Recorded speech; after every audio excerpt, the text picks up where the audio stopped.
E teta, gratë nga natyrshmëria i tyre janë mohues të begative dhe të mirave që ua bëjnë burrat atyre. Nëse tan jetën sillesh me to mirë, pastaj vetëm se një herë dëmton, do të thotë, nga ti nuk kam parë asnjë të mirë. Mos e lejo veten të biesh kurban i kësaj sjelljeje apo morali, e ta urresh atë dhe të ikësh nga ajo. Ti nëse e urren këtë cilësi apo moral të keq të saj, pa dyshim se të ajo të pëlqejnë cilësi tjera të mira që ajo i ka dhe i posedon.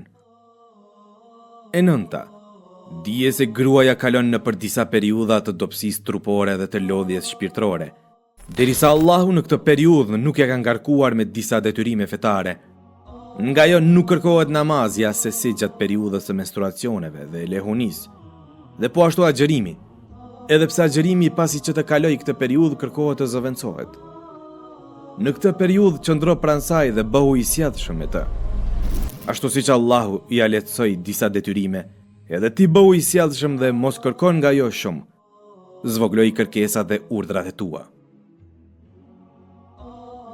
E 10. Dije se gruaja e ti është amanet, prandaj mëshiroje dhe falja të meta dhe gabimet, dhe ajo do të bëhet kënaqësia jote në dynja dhe ahiret.